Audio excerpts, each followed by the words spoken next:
Você tem dificuldade para gravar as células hematológicas? Você ainda fica pensando como que eu vou associar tantas doenças hematológicas com aquelas alterações do hemograma? Se você tem essa e outras dificuldades para você estudar, o assunto de hoje é sobre técnica de memorização para você utilizar nos seus estudos de acordo com a neurociência. Eu também vou compartilhar com vocês aqui um pouquinho de como eu estudava quando eu estava aprendendo hematologia e também como eu ensino os meus alunos a estudar. Porque nem sempre é falta de conteúdo, é falta de livro, falta de cursos, mas sim é a falta de você entender como absorver todo aquele conteúdo que você tanto até gosta de estudar. Para você que não me conhece, meu nome é Thaís, eu sou biomédica, sou criadora do blog Hematologia na Bancada e também criadora de mais de 4 cursos de hematologia e eu vou deixar todos eles aqui na descrição.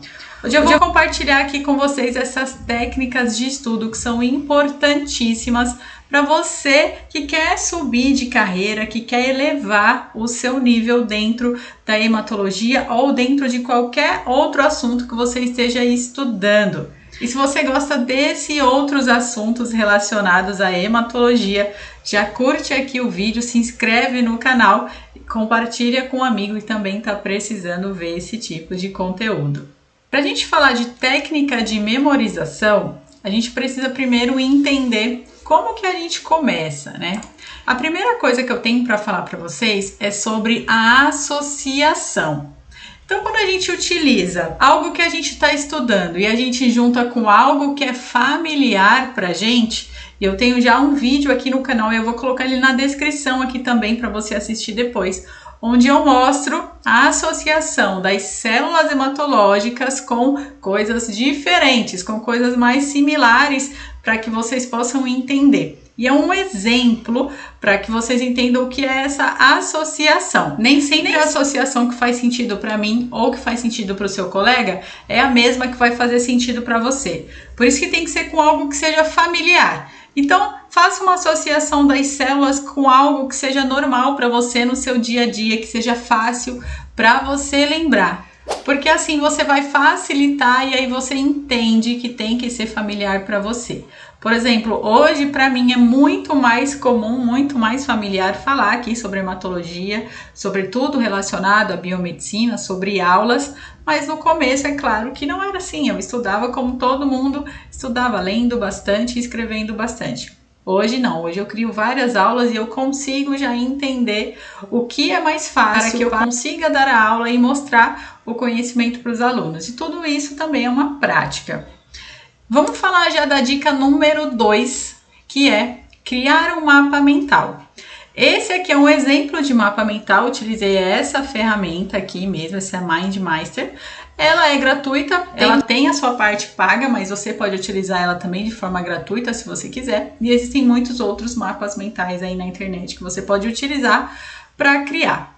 O mapa mental, ele serve para você fazer essa diferenciação, essa divisão dos assuntos. E aí você vai colocando por tópicos, igual eu coloquei aqui.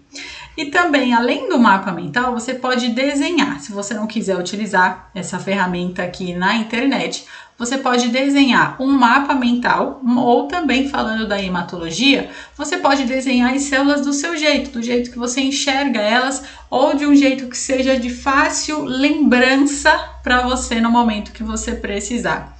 Não precisa ser desenhista, não precisa ser totalmente perfeito. Tem que fazer sentido para você. Não queira ser perfeito para as outras pessoas. Entenda qual é o seu jeito de entender sobre aquele assunto. Dica número 3. A dica número 3 é para você exercitar o quê? O lembrar. Então, nem sempre é bom você ficar com aqueles conteúdos, aqueles lembretezinhos guardados no bolso, ou toda vez que você for estudar, você tá com algum rascunho. Tente fazer diferente. Tente ensinar uma outra pessoa ou criar uma apresentação. Como qualquer outra que vocês já viram eu criando aqui, como as aulas aqui do YouTube, que eu utilizo também a ferramenta Canva para criar. Também tem essa forma gratuita ou essa forma paga. Crie uma apresentação. Sem ficar olhando no caderno, sem ficar olhando lá nas suas anotações, Porque quando você cria uma apresentação somente com o que está na sua cabeça, você se força a lembrar daquele conteúdo. E o nosso cérebro, ele tem uma capacidade imensa, só que você precisa entender como exercitar ele para que ele exerça toda essa capacidade. Então, quando você não tem nenhum rascunho, nenhum lembrete, nenhuma anotaçãozinha e você começa a fazer essa apresentação, ou até mesmo pode fazer um outro resumo, mas sem copiar de algo que você já fez, somente com o que está aqui, ó, na sua cabeça, o seu cérebro ele vai começar a lembrar, vai puxar aquele assunto. Então, isso também vai fazer com que quando você precise daquela informação, você não precise se esforçar tanto. Por quê? Porque ele já se esforçou para criar a apresentação. Agora, quando você está sempre com as anotações em mãos, você sempre fala, meu Deus, eu esqueci. E nunca está exercitando, o seu cérebro nunca faz com que ele tenha que lembrar daquilo, daquele assunto, ele sempre vai saber que ele tem o quê? Um apoio. Ele sempre vai ter alguma coisa que ele não vai se esforçar. E lembrem-se sempre, o nosso corpo ele faz de tudo para não se esforçar. E se você cair nessa armadilha, vai ser muito mais difícil de você memorizar qualquer coisa que você esteja estudando. Dica número 4. Vamos falar dos estudos periódicos. O que é um estudo periódico? O estudo periódico não é você tirar um domingo e estudar todo o assunto da hematologia, ou você pegar aquele atlas de anatomia gigantesco e estudar ele de cabo a rabo, ou aquele livro de leucemias e linfomas e achar que você vai gravar todo o conteúdo em 12 horas de estudo. Muito pelo contrário, é comprovado de que a gente tem uma concentração muito mais alta em poucas horas de estudo, então a gente consegue absorver em poucas horas de estudo.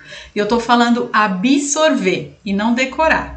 Aprender de verdade é absorver e não decorar algumas partes das doenças ou entender mais ou menos. Eu estou falando de absorver, de realmente entender aquele conteúdo. É muita informação, então vamos dividi-las para vários dias em poucas horas. Porque dessa forma você vai conseguir absorver esse conteúdo.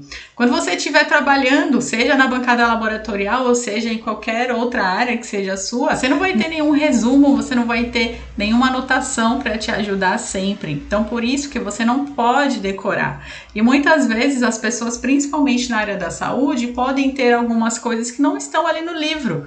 Você vai ter que pensar, você vai ter que raciocinar, juntar as pecinhas, porque assim você vai conseguir ter um raciocínio mais lógico. Dica número 5. Olha só, não a menos importante, mas vamos lá. É importante dizer, né? Evite as distrações.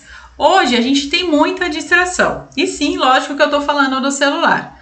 Mas toda vez que você for estudar, tire ele de perto de você, coloque ele em qualquer outro lugar, para você não cair na tentação de olhar aquele celular. Eu sei que muitas vezes a gente tem o hábito de olhar a rede social, de toda hora, às vezes nem tem notificação e a gente vai lá e olha. Eu sei disso porque eu já me peguei fazendo isso também. Mas é importante você se policiar. E uma outra coisa é você dormir bem.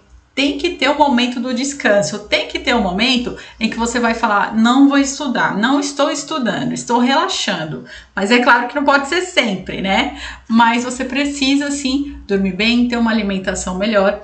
E tudo isso também inclui na distração, porque quando você tem uma alimentação que não é saudável, uma alimentação com alimentos que deixam você mais agitado, você vai acabar sempre caindo para o lado de distração onde você não conseguir se concentrar nos estudos. Mas é claro que eu trouxe umas dicas bônus aqui para vocês, hein? Então vamos ver. Uma outra coisa importante, quando você está começando, quando você pensa que está muito difícil, é você ter o que? Os resumos à mão. Então é importante assim, quando você tem aqueles resumos, mas assim, um resumo pequeno, tá? É só um lembrete mesmo para você entender ou você ter um insight, você ter aquele start de algo que você esqueceu. Então é legal você ter sempre à mão.